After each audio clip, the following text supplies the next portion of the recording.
Doctora Clara, yo creo que podemos iniciar.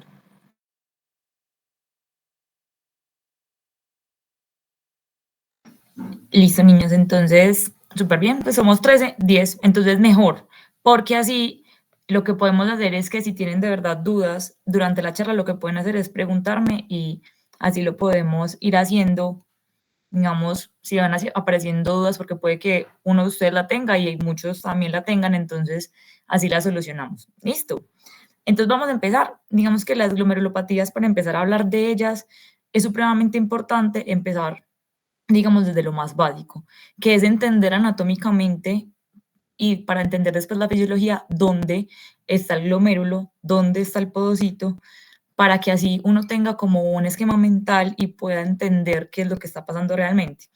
Entonces, si miramos aquí, entonces esperen, yo pongo el láser, eh, no sé dónde está.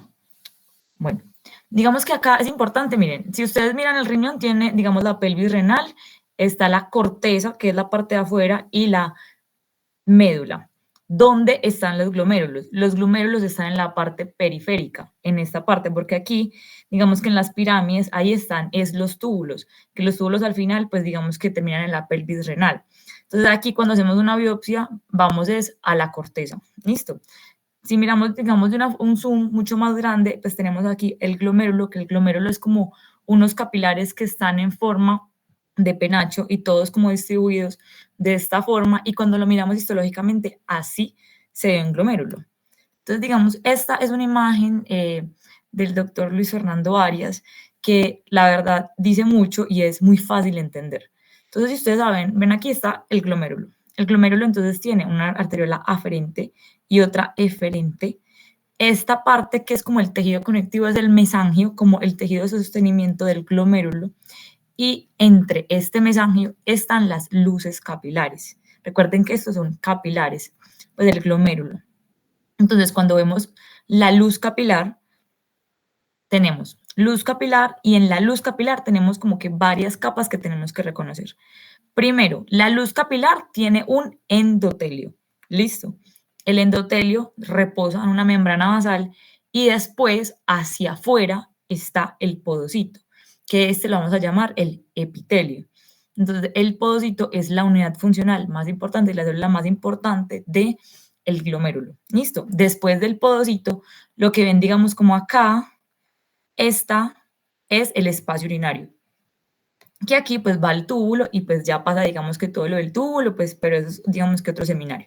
Pero es muy importante que ustedes, digamos, que anatómicamente también se ubiquen. Entonces, miren, digamos que esto es lo que les decía, aquí está, aquí llega la sangre, esta es la luz del capilar, endotelio, pared, y este es el epitelio, que aquí, estas cositas que ven acá son los podocitos.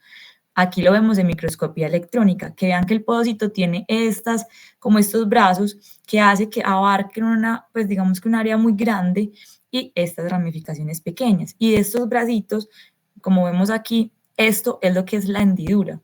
Y por aquí va a pasar la proteína, pues las proteínas, que es lo que vamos a ver en las glomerulopatías. ¿Listo? Entonces, cosas importantes, las células endoteliales, que es donde está la luz de la sangre, es un epitelio fenestrado, digamos que esto tiene una carga negativa, entonces per se esto repele proteínas, que las proteínas tienen cargas negativas.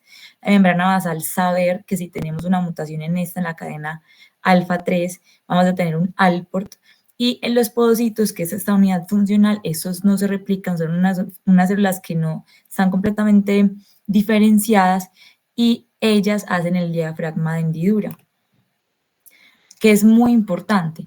Últimamente, digamos que se habla mucho de genética en glomerulopatías, entonces van a ver que vamos a mandar cuando tenemos pacientes con problemas de proteinurias y glomerulopatías que no encontramos las causas que ya les voy a mencionar, pues llevamos al paciente a genética y le hacemos algunos exones donde podemos identificar si el paciente tiene ya sea una alteración de la podocina, de la nefrina, de la caderina, y todo eso nos va a dar glomerulopatías, que en este caso, si tienen una mutación en alguna de estas partes del podocito, son glomerulopatías primarias, ¿listo? Son genéticas. Entonces acá, ¿qué pasa cuando, entonces aquí está la luz, da el podocito, ¿qué pasa cuando, o cómo se forma una de las clásicas formas del daño podocitario? Entonces, si tenemos una presión muy alta aquí en esta luz capilar, esto lo que va a hacer es que esa membrana basal se ponga muy gruesa, que es una de las cosas que pasa en diabetes. Esto va a hacer que los podocitos se tengan que alargar y al final no logren con sus brazos abarcar como toda esta área y va a haber una fuga de proteínas. Entonces, eso es una cosa muy importante. Entonces, esta barrera de filtración se va a dañar. Vean que la barrera de filtración normalmente es muy pequeña, aproximadamente de 4 nanómetros. Entonces, pasa muy poco albúmina, glóbulos rojos no deberían pasar. Entonces, es importante que sepan, normalmente albúmina pasa un poquito, pero esta se reabsorbe en el túbulo proximal. Cuando tenemos albúmina o proteínas aumentadas y glóbulos rojos aumentados que van a estar deformados porque tienen que pasar por este diafragma, aquí es que tenemos que pensar, este problema viene desde el glomérulo, o sea, viene todo del glomérulo, no está haciendo ni una hematuria de la vejiga, sino de arriba. Entonces, según, digamos, el daño que tengamos, ya sea en las células epiteliales, en las mesangiales, en los podocitos, uno tiene varias presentaciones y también, pues, digamos que cada sitio tiene sus enfermedades. Entonces, ¿qué son cosas grandes? Digamos, en los podocitos, aquí vamos a encontrar la enfermedad de cambios mínimos, que es muy común en niños, y también focal y segmentaria, que va a ser bastante común y ustedes se van a enfrentar con ella, o una glomerulopatía membranosa. Listo.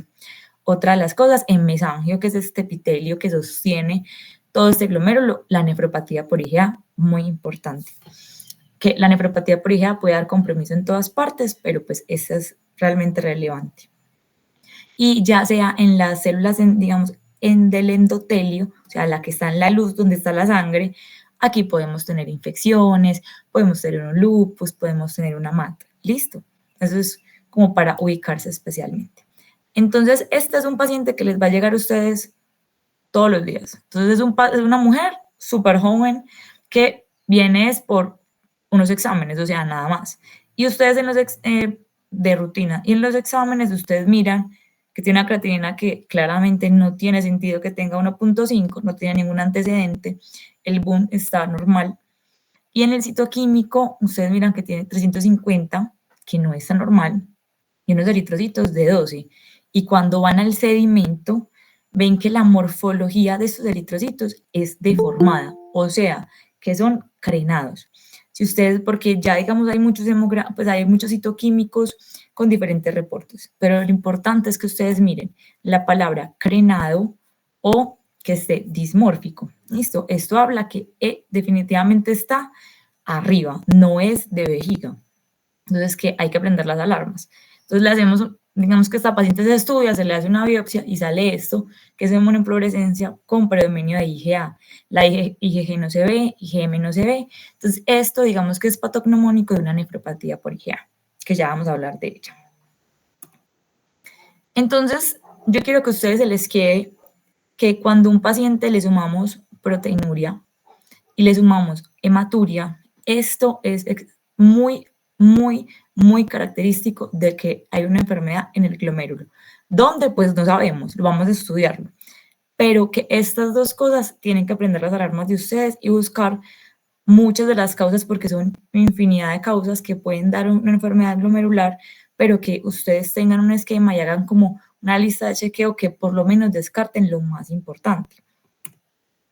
Entonces, tenemos acá la proteinuria. Entonces, para que ustedes, digamos, nunca olviden eso y cosas que deben tener siempre presentes es, recuerden que la albuminuria, entonces está menos de 150, es normal. Proteinuria, porque tenemos ese poquito de albumina que se puede filtrar y tenemos proteínas de bajo peso, como las proteínas de Tom Horsfall o un IgA, beta 2. Entonces, esas hacen parte, que hacen digamos que ese acúmulo de 150, que es el límite que nosotros podemos tolerar. Las embarazadas es otra historia. Listo, 150. Cuando hablamos de albúmina, solo albuminuria, ahí miramos 30. Ese es el punto de corte, 30 en una muestra aislada.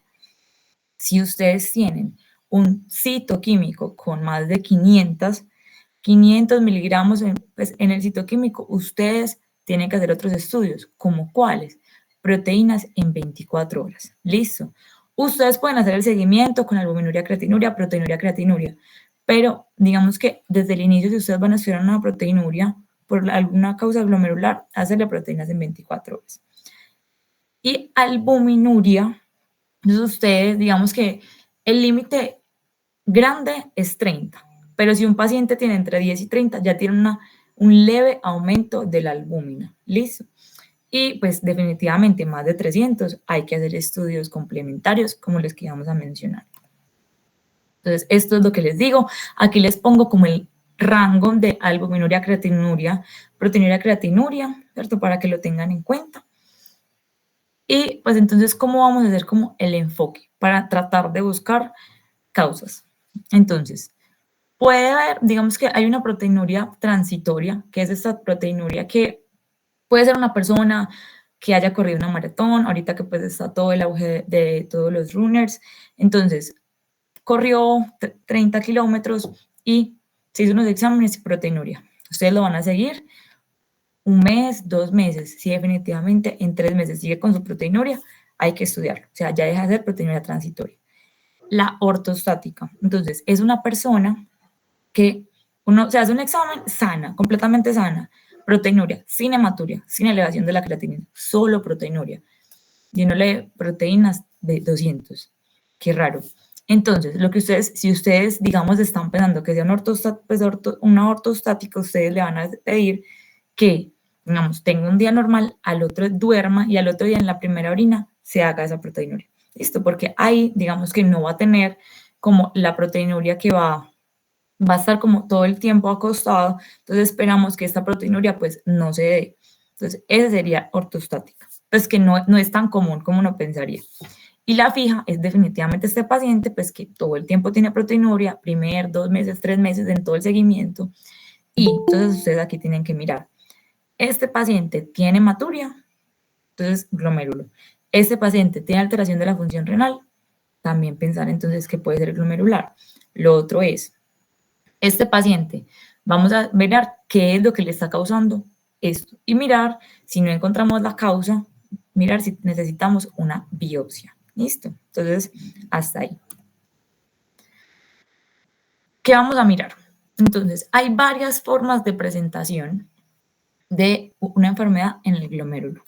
Entonces, tenemos clásicamente, entonces, el paciente que puede tener un síndrome nefrótico. Entonces, síndrome nefrótico es que albúmina baja, entonces menos de 3, 2.5, que tengamos una hiperlipidemia, entonces triglicéridos altos, LDL alto, colesterol total alto, que tengamos una proteinuria en 24 horas más de 3.5, listo, y edemas de miembros inferiores que dejen fobia, porque es por la hipoalbuminemia, listo. Entonces, esas 4 cosas son características del síndrome nefrótico. Cuando tenemos un síndrome nefrótico, hay que pensar en un montón de cosas. Entonces, ya ahorita les voy a mostrar cuáles son como los estudios complementarios que hay que pedir. Pero digamos que cuando tenemos un síndrome nefrótico y un síndrome nefrítico, nos hacen pensar en diferentes cosas. Por ejemplo, si tenemos un síndrome nefrótico, pensar, ¿será que este paciente tiene una glomerulopatía membranosa? Puede ser una de las causas. Y si tenemos un síndrome nefrítico, entonces es el paciente con elevación de la creatinina. Vean que en el nefrótico no mencioné elevación de la creatinina, pero en el nefrítico sí. Elevación de la creatinina, una hematuria marcada, puede que hasta sea macroscópica, listo, y hipertensión. Entonces aquí uno dice, ¿será un lupus? ¿Será que este paciente tiene una lesión renal? Pues digamos, esta lesión renal puede ser secundaria o asociada a infecciones. Entonces son, digamos que son pequeñas pistas que uno dice, bueno, si es nefrótico pienso en esto, nefrítico en esto. ¿Cuáles son las causas que nos un problema en el glomérulo? Entonces, hay que pensar que hay causas primarias y hay causas secundarias. Y hay causas genéticas, como se les mencioné. Entonces, causas secundarias, súper importantes. Diabetes, extremadamente importante. El hiperflujo de la diabetes por la hiperglicemia puede dar un problema glomerular secundario. Listo. La obesidad también es uno de ellos. Y el lupus. El lupus es una de las causas secundarias. Listo, grande. Lo otro es, entonces, secundario. También ahorita vamos a mirar hepatitis B, hepatitis C, sífilis, VIH, ¿listo? O un mieloma múltiple. Entonces, secundario, que siempre será, cuando ustedes se enfrentan a un paciente así, primero, descartar secundarismo. 2, si definitivamente no encontramos nada, hay que decir, este paciente necesita una biopsia. ¿Por qué? Pero hay que descartar causas primarias, como cuáles. Nefropatía por IgA, como se les mencioné, una focal y segmentaria que no le encontremos causa, una nefropatía membranosa. Entonces, esas son como causas primarias. ¿Listo? Que no encontramos nada, pues listo, ahí está su glomerulopatía en la biopsia. Entonces, digamos que aquí está el cuadrito como importante. Entonces, lo que les mencioné de la diabetes, lupus, amiloidosis, mieloma múltiple y las hepatitis, muy importante, y VIH. Y estas son como causas primarias. Las más comunes son focal segmentaria, membranosa, nefropatía por IgA. Digamos que unos depósitos densos y un C3 es muy raro que ustedes se los vayan a encontrar. Entonces, cuando ustedes, como vamos a descartar siempre secundarismo, estos son los estudios que ustedes deben siempre pedir en problemas glomerulares. Una glicada, listo, porque dijimos que diabetes, VIH, hepatitis B, hepatitis C, siempre, y BRL. Vamos a pedirle, si es una persona muy anciana, ya digamos que pues unos 80 años, uno no pensaría tanto en autoinmunidad. Digamos que esto es un poco más de personas jóvenes y mediana edad. Entonces, ¿qué le vamos a pedir? ANAS, C3, C4, anti-DNA, crioglobulinas no inmediatamente, eso lo esperamos un poco, y ANCAS. ANCAS por ELISA. El ANCAS por IFI no se usa. Pues eso ya digamos que, ¿por qué? Porque las ANCAS por IFI si salen negativos, igual hay que hacer ANCA por ELISA. Entonces ustedes ponen ahí en el laboratorio ANCA por ELISA, la técnica del laboratorio. Y en los pacientes mayores de 50, 60 años, ustedes van a pensar, puede ser un mieloma múltiple o puede ser una amiloidosis. Entonces acá le vamos a pedir, ¿qué le vamos a pedir? Primero, electroforesis de proteínas. 2, inmunofijación en suero y en orina. Y cadenas lipianas. ¿Listo? Entonces serían como ese tipo de cosas. Y algo que antes no se utilizaba y que ahora ya lo tenemos un poco más a la mano, aunque se demora bastante, son los PLAR2, que son los anticuerpos antifosfolipasa A2, que ya se los voy a mencionar para qué son. Pero ese es como el arsenal de exámenes que vamos a pedir. Estos primeros es para secundarismo y este último ya será para nefropatía membranosa primaria. Listo, pero que lo tenemos sérico disponible a pesar de que se demore. Entonces, para hablar primero por nefropatía por IgA, es bastante común, niños. Uno cree que no, pero hay muchísimas personas jóvenes que las encontramos con nefropatía por IgA que los llevan a daño renal. Listo. Entonces, ¿qué es la nefropatía por IgA? Básicamente es que la IgA de ese paciente tiene un déficit de galactosa. Así, digamos que nació con ese déficit. Y hay un segundo hit, ya sea una infección respiratoria, gastrointestinal, que hace que en la mucosa se active una IgG. Y esa IgG tiene, digamos que,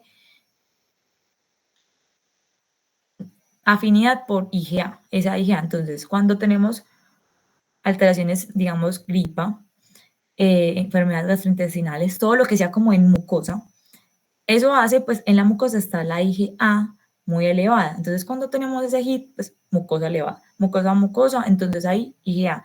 Y esa IgA defectuosa, pues, esta IgG afina a esta IgA, se une y digamos que pues, esta unión de anticuerpos se deposita, no sabemos por qué, tiene una afinidad por el mesangio del riñón. Entonces, se depositan aquí estos anticuerpos y producen la nefropatía por IgA. Entonces, el grande es porque tienen un déficit de galactosa, estas IgA. ¿Listo? ¿Cómo se presenta? De todas las formas. Chiquitos, los niños pueden presentar vasculitis.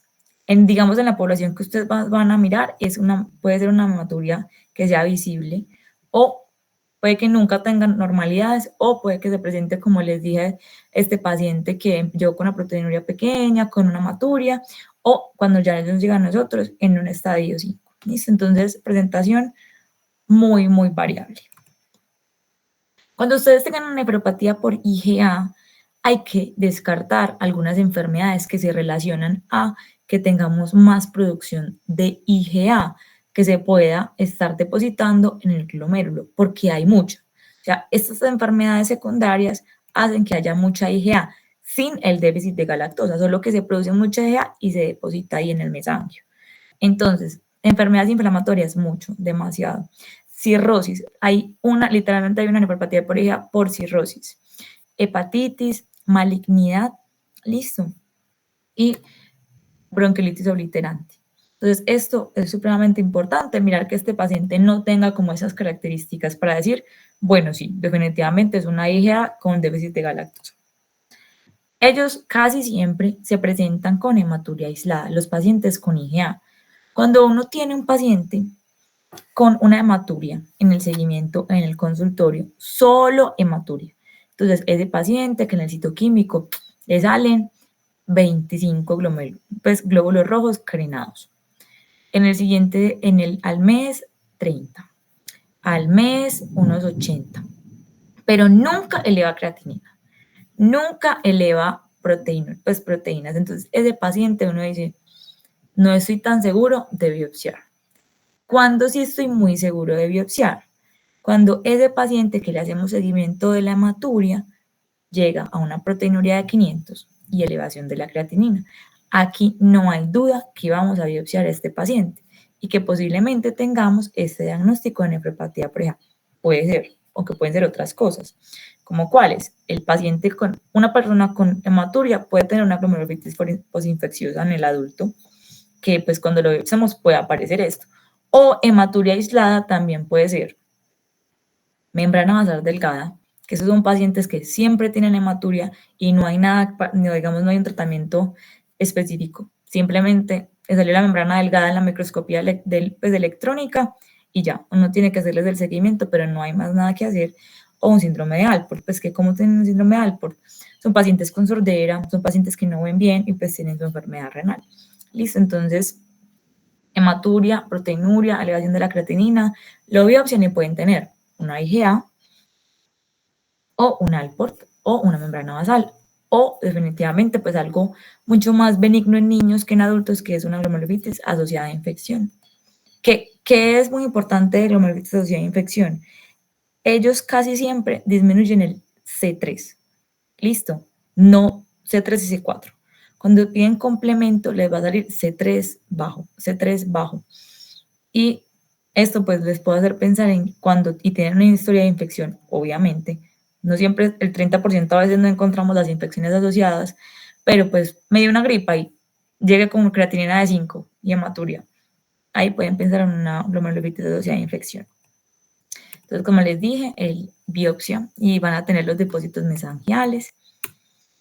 Y los pacientes, digamos que pues clásicamente nosotros cuando teníamos pacientes con proteínas más de 1 gramo, ahí empezábamos entonces con esteroides. Antes era IECAS y esteroide, no había absolutamente más nada. Pero ahorita en el algoritmo ya tenemos por lo menos inhibidores SGLT2. Entonces la meta, digamos que los pacientes que ustedes les lleguen nefropatía por IgA con ese diagnóstico y tengan una proteinuria de 2, mal. O sea, ese paciente, la idea es llevarlo a proteinurias menos de 750 miligramos al día. ¿Listo? Ese es, digamos que, el número que uno debería llevar a sus pacientes. ¿Por qué? Porque la proteinuria de forma persistente hace que la función renal esté más alterada y la función renal progrese a enfermedad renal estadio 5. La otra nefropatía primaria, que no le encontramos causa, que biopsiamos y encontramos aquí la nefropatía, es la nefropatía membranosa. La nefropatía membranosa, pues digamos, si ustedes ven, en la microscopía, sobre todo electrónica, entonces se ve, digamos, como estas, se llama, pues en plata metenamina se llaman spikes o holes, pero aquí uno ve más o menos, pues como estas ven como todos estos acumulitos, estos son anticuerpos contra la fosfolipasa A2, que es del que yo les digo que es el PLAR, lo que se puede medir.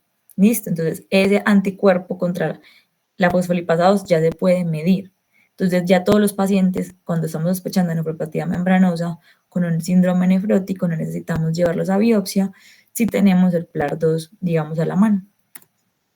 Entonces, la nefropatía membranosa es una enfermedad sobre todo de personas de mayores de 60 años. No es tan fácil encontrarlo en pacientes jóvenes. ¿Cómo se va a presentar? Síndrome nefrótico en niños.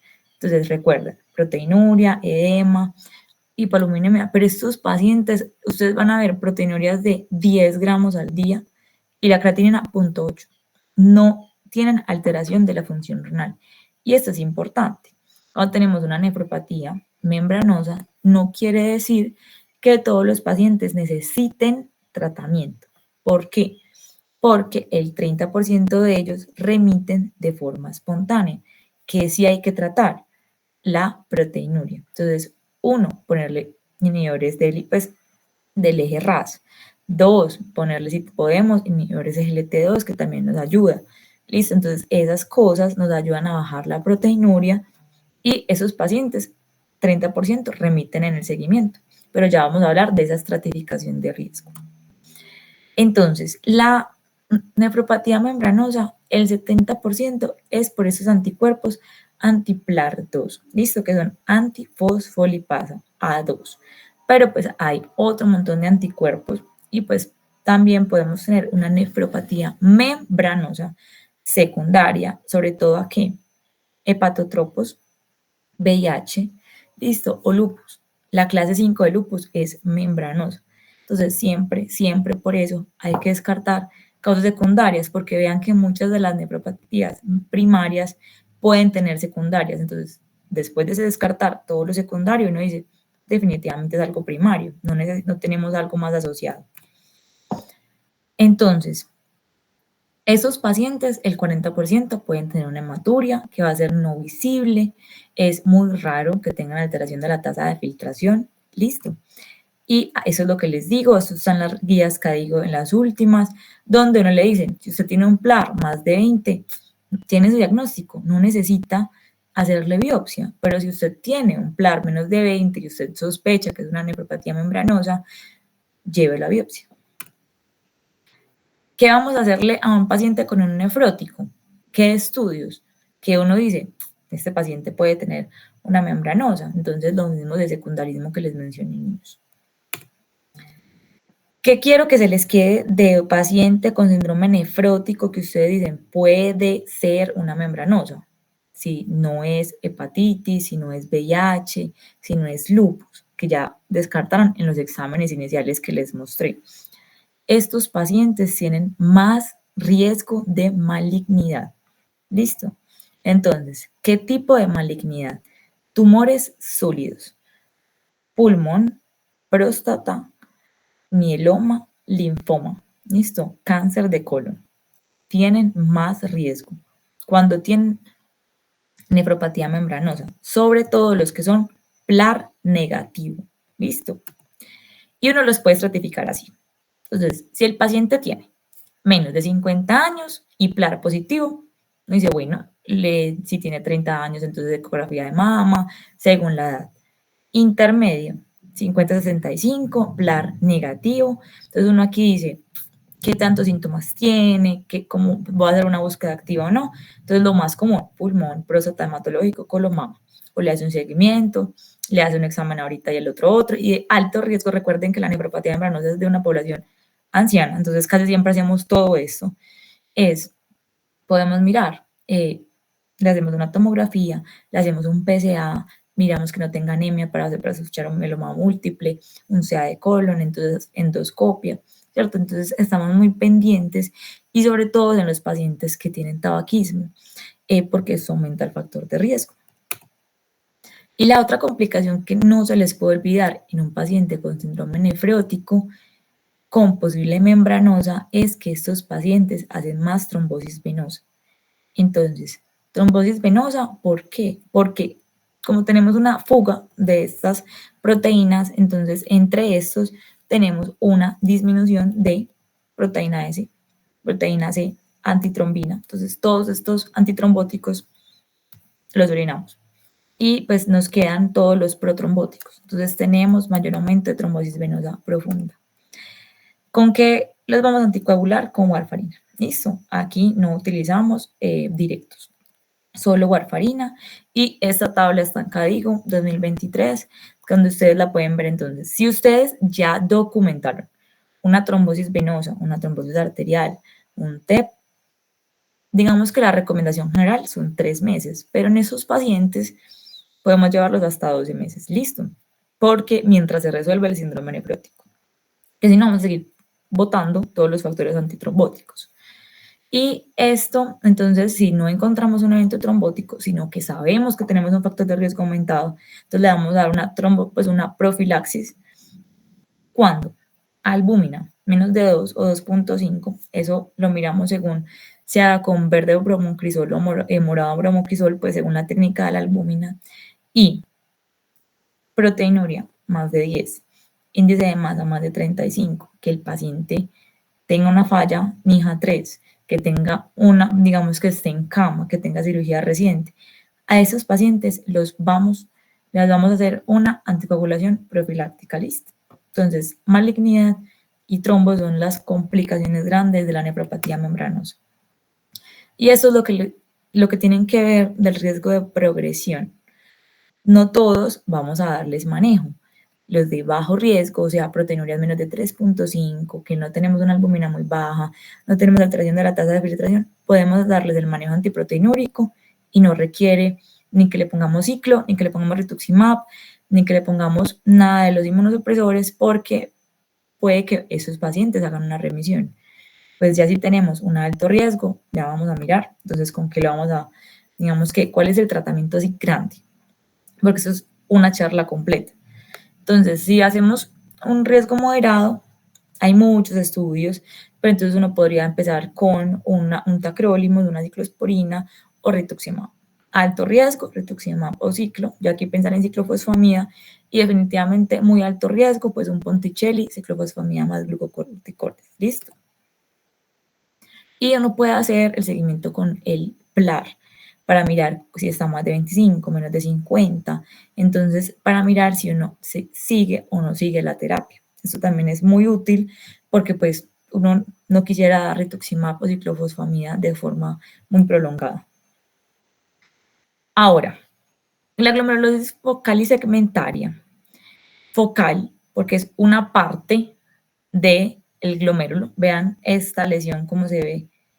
Y segmentaria porque es, digamos, como cuando ustedes ven, digamos, una biopsia completa, es como en algunas partecitas, como por parches, no es un compromiso difuso.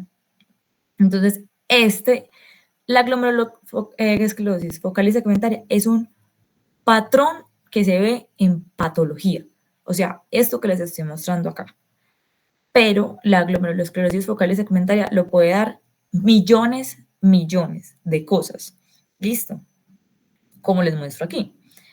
Entonces, hace muy poco, digamos que la primaria habla de este factor antinefrina, que es una parte del podocito que les mostré inicialmente. Hace mucho tiempo se viene hablando, digamos, de este factor antinefrina, pero nunca se había podido, digamos que, explicar o documentar que este factor existiera. Entonces, hasta hace muy poco que salió el estudio del New England con el antinefrina, se pudo ver que muchas de los cambios mínimos y muchas de las focales segmentarias eran por este anticuerpo que sí existe, que se puede medir en algunas partes ya. Aquí no lo tenemos, pero que ya se sabe que uno podría medir en algún momento cuando llegue aquí factor antinefrina y que este factor antinefrina hace que tengamos una focal segmentaria primaria. Hay otras cosas como la genética, como grande, que tenemos el APOL1, que es sobre todo en población de raza negra. Listo. Lo otro es que tenemos un medicamento ya para cuando las personas tengan una mutación del APOL1, o sea, genéticas, que es el inaxaplin y otros medicamentos que están saliendo. Lo otro es la focal y segmentaria adaptativa, que es que cuando uno tiene, si volvemos al glomérulo, recuerden que aquí está el glomérulo y aquí están las arterias. Si uno tiene un flujo constante súper alto, por ejemplo, diabetes con hiperglicemias no controladas, y es un flujo alto, alto, alto, esto hace que, recuerden, que haya como un daño en el endotelio y la membrana basal se ponga gruesa, y esto al final hace que cerquita ahí al hilio renal haya una esclerosis. Eso es una glomerulosclerosis focal y segmentaria adaptativa, que casi siempre es por obesidad o diabetes. Listo. Infecciones, bastante común. Citomegalovirus, parvovirus, leishmania, hepatitis C, bastante. Y secundario, pues a medicamentos. Listo. mTOR, heroína, pues como todo, esteroides también podría dar. Entonces vean que focal y segmentaria cuando ustedes lean cuando tengan una patología o un paciente con diagnóstico de focal y segmentaria, pueden ser millones de cosas. Entonces, siempre que tengamos una focal y segmentaria, hay que tratar de buscar a la causa. Muchas veces les van a decir, no, primaria, no tenemos idea, no sabemos qué fue lo que hizo que el paciente llegara a una focal y segmentaria. Posiblemente muchos de esos pacientes que no tenemos idea, podamos después hacerles la antinefrina y nos salga positivo. Listo. Entonces, tenemos focales segmentarias. Este es el típico paciente que les llegó a ustedes en hospitalización. Tengo una creatinina en 6, un boom de 120, me dializaron y empecé a orinar. Le piden hepatotropo, citoquímico, glicada, todo lo de si está en rango de edad, todo de la autoinmunidad y nada, absolutamente nada. Y uno dice, qué raro, no tenemos idea. Biopsia. Entonces ahí es donde ustedes reconocen, bueno, pues puede que sea una primaria, pero siempre descartar lo que les digo, todo lo secundario. Porque, digamos, el tratamiento, cuando tenemos una glomerulosclerosis focal y segmentaria secundaria, o sea, adaptativa por diabetes o tenemos una infección por hepatitis C, así tengamos en la biopsia focal y segmentaria con una creatinina de 5, a este paciente no lo vamos a inmunosuprimir. Pues a este paciente no le vamos a dar ni grandes cargas de esteroides, ni le vamos a dar tacrolimus, ni le vamos a dar ciclosporinas. A este paciente vamos a tratarle su patología de base. Otra cosa muy distinta es descartamos todo. Y bueno, primaria. A este paciente es el que lo vamos a llevar a esteroides por 4 meses y si ahí mejoramos lo desmontamos y después si no nos mejora o nos recae la proteinuria le vamos a dar tacrolimus o ciclosporinas, listo. Entonces, eso es que tenerlo muy claro. Los pacientes con secundarismos no los inmunosuprimimos, listo. Otra ya de las patologías, que ya esto es un secundarismo, pero que todos pues tienen que saber, es la nefritis lúpica, ¿cierto? El lupus puede dar compromiso de todo el riñón, túbulos, glomérulo, pelvis, todo. Pero pues digamos que en el glomérulo podemos tener compromiso pues con síndrome nefrótico, con síndrome nefrítico, podemos tener compromiso vascular. El 20-50% de los pacientes con lupus pueden debutar con una enfermedad renal, listo. Y el diagnóstico de nefritis lúpica casi siempre se desarrolla en los primeros 5 años de la enfermedad. Digamos que es una manifestación que puede ser temprana. Digamos que la enfermedad renal crónica, estadios avanzados, casi siempre es cuando los pacientes llevan 10 años, pues el 20% lo desarrollan a 10 años. Pues eso es importante. Y no todo paciente con lupus tiene que tener biopsia renal, no. ¿Cuándo vamos a biopsiar los pacientes lupus? Con anemia, entonces compromiso hemático, compromiso piel. No lo vamos a llevar a biopsia. ¿Cuándo sí? Cuando el paciente tenga proteínas en orina en 24 horas de 500. Ya. Quiero que se aprendan solo ese dato. 500. 500 es biopsia. Listo. Entonces 500. Ah, pues si tenemos una creatinina en 2 y no sabemos qué está pasando, pero proteínas 500. Y cuando ustedes tienen un paciente que tiene tratamiento, ustedes le vienen con micofenolato y 1 gramo, no, rebiopsiar, porque necesitamos estratificar otra vez el paciente si cambió de clase y si necesita más inmunosupresión. Listo. Entonces, esta es la clasificación clásica, pues que digamos que nos habla de dónde está el depósito, dónde está el daño en el glomérulo. Entonces tenemos cambios muy pequeños en el mesangio, cambios ya proliferativos en el mesangio, que es como donde se apoya el glomérulo, pues como este soporte, está ya los cambios focales, clásicamente descritos como menos del 50% del glomérulo, o difusos, más del 50%. Membranosa, que solo tenemos este comportamiento, digamos, en los podocitos, y que tenemos un engrosamiento de la membrana con los spikes, y pues ya cambios avanzados, que son 90% de esclerosis, que aquí no hay nada para hacer. No le vamos a dar tratamiento a este paciente para la nefritis lúpica. ¿Cómo se presentan clínicamente estos pacientes según la clase? Entonces, clase 1, nada, normal, absolutamente normal. Por eso estos pacientes no los encontramos en las biopsias porque no los biopsiamos. Clase 2, pueden tener una hematuria leve, microscópica. Clase 3, estos son clase 3 y 4, son los pacientes que tienen proteinuria y hematuria. Clase 4, proteinuria en rango nefrótico. Clase 5, proteinuria en rango nefrótico. Clase 6, daño renal, insuficiencia renal. Eso es lo grande. Así es como se ve, digamos, como un full house. Full house, recuerden que es IgM, IgG, IgA, C1Q, C3, listo, positivo. Esas son, digamos, que las características del full house. Y tienen que saber que no todo full house es un lupus.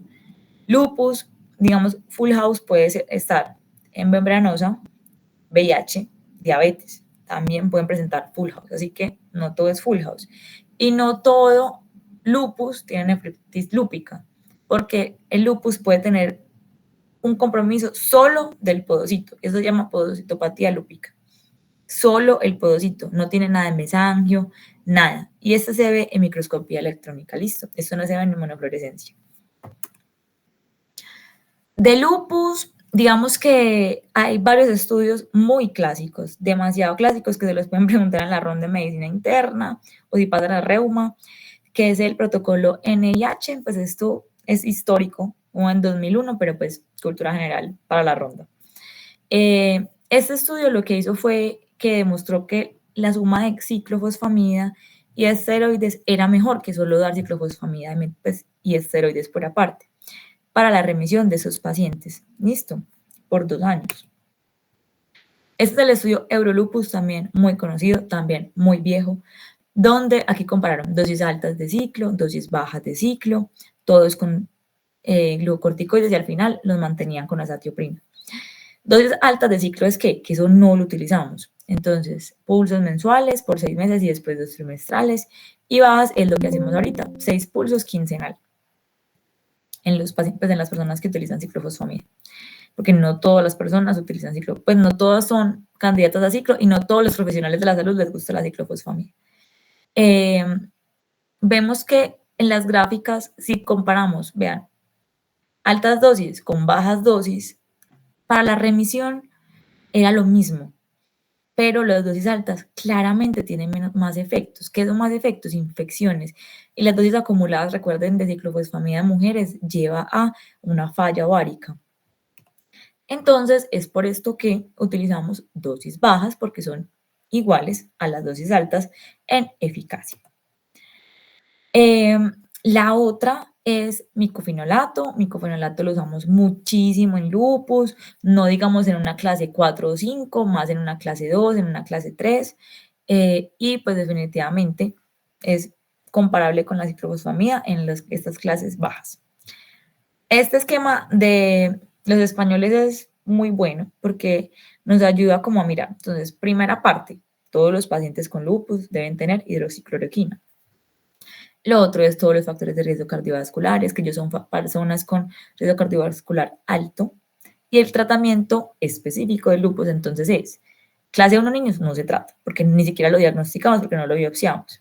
Clase 2, entonces, si tenemos proteinurias más de 1 gramo, tenemos que mirar, bueno, a este paciente le podemos dar bloqueo del RAS, más esteroides, más micofenolato, que es una de las terapias estándar.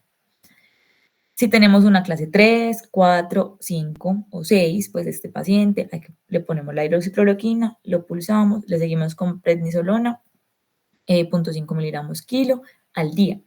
Y podemos empezar así. Entonces, si le podemos dar una doble terapia, pues digamos que acá tratamos de ser un poquito más conservadores y empezamos con dobles terapias. Entonces, esteroides más micofenolato.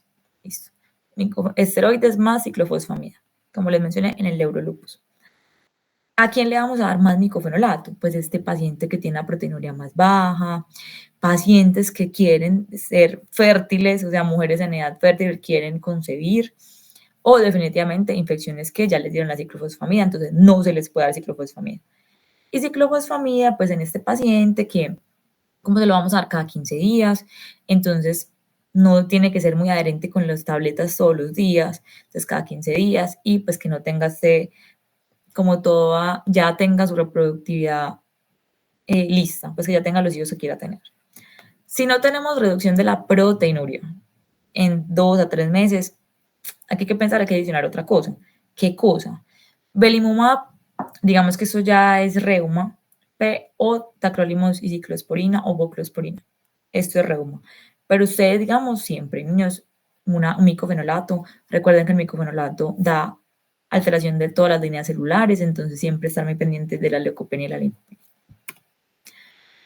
Y ya por último, la enfermedad renal diabética. Recuerden que la enfermedad renal diabética es una de las enfermedades, primero es la primera enfermedad que da enfermedad renal crónica en el mundo, a nivel mundial. Entonces tiene que ser enfermedad renal diabética. Y la enfermedad renal, digamos que la diabetes puede ser una causa de glomerulopatía y la diabetes puede ser una causa que le dé en la biopsia una focal segmentaria. Entonces tienen que saber diabetes. ¿Qué pasa en la diabetes? Digamos que en la diabetes lo primero que hay es como unos cambios hemodinámicos por esta hiperflujo de la hiperglicemia. Entonces, esta hiperglicemia, este hiperflujo va a llevar a que el glomérulo tenga cambios, digamos, en el endotelio. Entonces, pérdida del glicocáliz. ¿Qué pasa? Como tenemos hiperflujo, vamos a tener una hipertrofia de todas estas nefronas. Y esto lo que al final va a hacer es que el podocito se vuelva gigante, pero este podocito no puede estar gigante siempre. Entonces, este podocito se empieza a fibrosar y deja de funcionar. Al final lo que tenemos es esta glomeruloesclerosis que les menciono. ¿Cómo es la historia natural de la diabetes en el riñón? Entonces, podemos tener acá inicialmente la hiperglicemia, después la albuminuria pequeña, después la albuminuria de 300 y que recuerden que la albuminuria es uno de los indicadores de daño renal que va a progresar. ¿Qué vamos a hacer entonces con el control glicémico? Niños, ya todos los pacientes con diabetes deben tener metformina, pues diabetes y enfermedad renal, metformina e inhibidor CGLT2, todos. Este es el primer estudio clásico, muy clásico, del 2001, que es el estudio renal, que ellos desde acá pues miraron que los IECAS disminuían los eventos cardiovasculares y renales en pacientes diabéticos. Entonces, desde el 2001 está más que demostrado que todos deben tener su inhibidor del RAS, ¿listo? Ya sea losartán o enalapril, pero todos deben tenerlo porque disminuyen esto renal, cardiovascular y disminuye proteinuria. Lo otro es, los inhibidores SGLT2 son también pilar en pacientes con diabetes y compromiso renal. Entonces, digamos que, ¿qué pasa con la enfermedad renal en diabetes? Tenemos un aumento de la tasa de filtración, del flujo. Esto va a llevar a que pues, tengamos una hiperfiltración y esto al final llevará a que esto se sense en la asa de Henle ascendente, en la mácula densa y secrete angiotensina. Esto hace que tengamos un daño, digamos que esta angiotensina hace una vasoconstricción en la aferente y en la deferente y pues hace un daño, digamos que renal. ¿Qué pasa con el SGLT2? Vamos a tener una disminución, digamos, de la angiotensina. Entonces, esto lo que nos hace es que no vamos a tener el daño renal. ¿Listo? ¿Qué se espera con los inhibidores de GLT2? Que cuando los iniciemos, niños, en los primeros 3 meses podamos tener una caída de la tasa de filtración de 4 a 6. Es esperable. ¿Listo? Para que sepan. Es supremamente esperable. Muchos estudios, demasiados estudios de inhibidores de GLT2, inicialmente con cardiovascular y a otros desenlaces renales, como cuáles, como el DAPA-CKD. Aquí fue muy importante porque incluyeron pacientes diabéticos y no diabéticos. 10 miligramos es la dosis que ustedes deberían recomendarle a sus pacientes. Y ellos encontraron que definitivamente disminuían los desenlaces renales. Recuerden que aquí incluyeron pacientes hasta 50 hasta 25 en EMPA y aquí en DAPA hasta 20 tasa de filtración, así que pueden utilizarlo hasta 20. Si el paciente viene con DAPA y tiene tasa de filtración de 30 y le cae a 15, usted lo puede seguir hasta que llegue a diálisis. En diálisis lo retira. Los inhibidores, pues, como de receptores de mineralocorticoide, entonces aquí tenemos la finerenona. Este es un estudio clásico, que es el Fidelio, que este fue un estudio que incluyó 5.000 pacientes. Ellos incluyeron pacientes con albuminuria de 300 a 5.000 o tan bajas de 30 a 300, con tasas de filtración hasta 25. Y finerenona 10. Listo. Y el desenlace primario pues era eventos renales. Y vean que definitivamente sí disminuyó los eventos renales. Y por último, este es el flow, que es con semaglutida. Y vieron que definitivamente digamos que la semaglutida sí impacta en los desenlaces renales de esos pacientes con diabetes. Entonces también es uno de los pilares. Bueno, entonces como conclusión, yo creo que lo más importante es que ustedes, digamos que recuerden, hematuria, proteinuria, primer paso, listo, glomérulo. Segundo paso, descartar primarias o secundarias. Y tercer paso, pedir exámenes complementarios. ¿Como cuáles?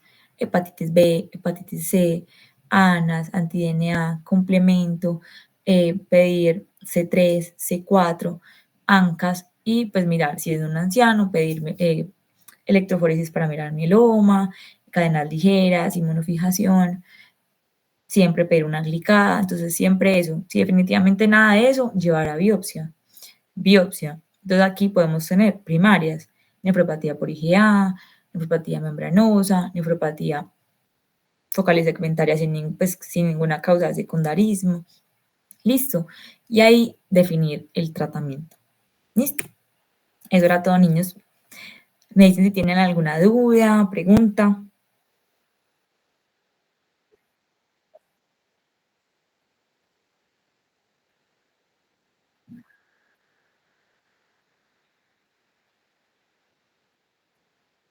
También, de una.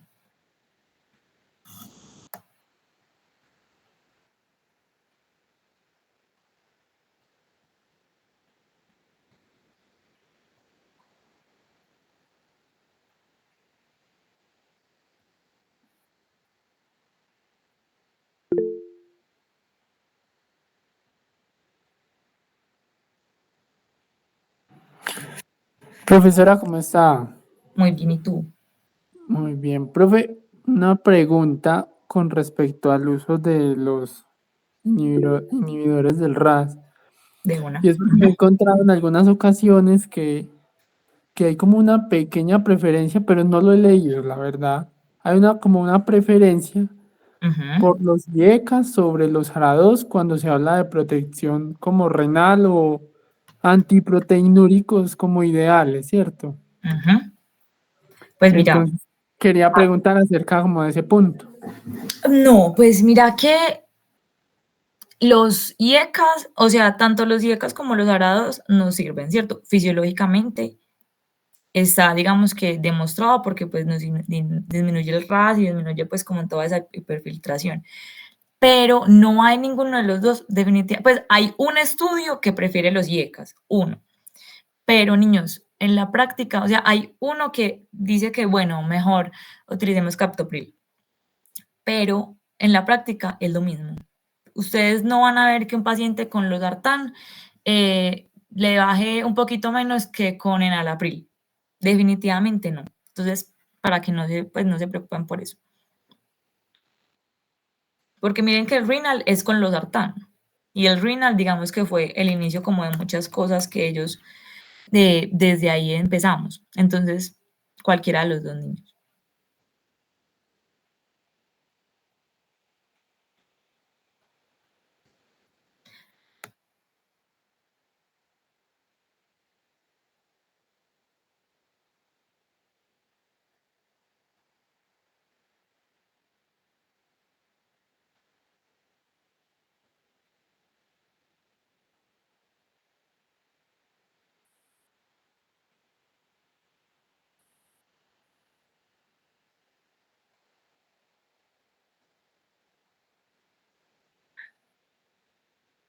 De una, lo que necesiten. Chao, niños. Ah, alguien levantó la mano.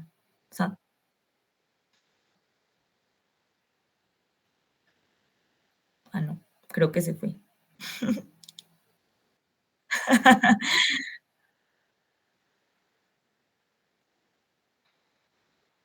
De una. Que descansen. Chao, chao.